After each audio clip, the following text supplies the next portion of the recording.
Nga kung kita magampo para sa Dios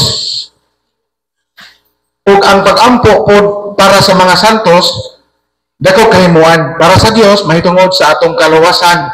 Pero kung pagpangayo og tabang mudanop kita sa mga santos. So dunay termino ngalan ana sa atong Latin pa pagkasulti sa Latin nga pagkasulti precari. Kana bang pagdangot nato sa mga santos pagpangayo og tabang gitawag siya og precari. Pagpangayo og tabang. Kaya kahulugan dahil sa pagampo pagpatabang, pagdanop sa mga pagpatabang sa mga santos, no? Matong ipaklaro kay wala man guni sa mga laig tinuhan ng mga language o mga termino sa atong simbahan.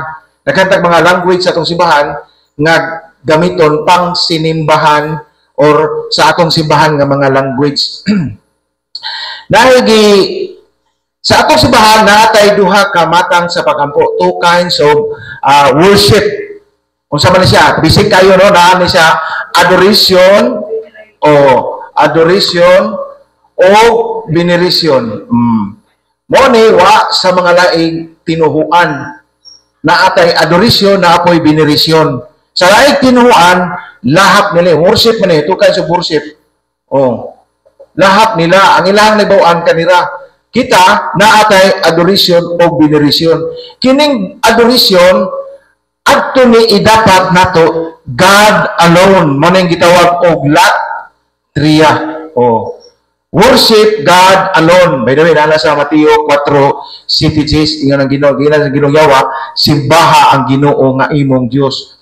Kini pong veneration mao ning pagtahod, pagbibigay galang.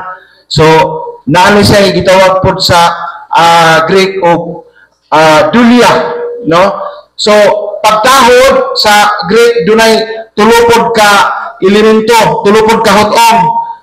Veneration, hyperdulia. Nay hyperdulia. Kang kinsa man idapat ang hyperdulia, Santa Maria, no? Santa Maria. Unya, sunod, proto-dulia. Kang San Jose, no? So, agusa dulia kang ang mga anghel ug mga santos, anghel ug mga santos. So all angel and saints. Wala ni sa mga laig tinuan kining pagtulon ana, no? Kito bitaw ningon si Santa Maria, from now on all generation shall call me blessed. Luke 1:48 ni. Nana sa San Lucas 1:48, no? Nya Mateo 1:19 si San Jose 2:19. Matarong nga tao, no? Matarong si San Jose. Sa dulia, all angel and saints, atong masaitan ng bersikulo, katong Sirach 44. Sirach 44 bitaw, katong Daigon 14:15. Daigon na to ang mga balaan, handumon.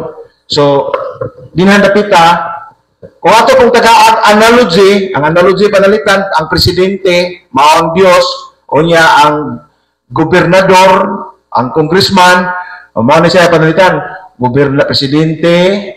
presidente, gobernador, congressman, mayor, ano ba? Kisa may kinakasaan na ito pagdayag nila ni. Kini hyperdulia, mga itong tagaan sila panagtandi. Muna nga, kining atong gitawag og worship para sa Dios lang, muna gitawag og pagampo, atong isurrender ngadto sa Ginoo.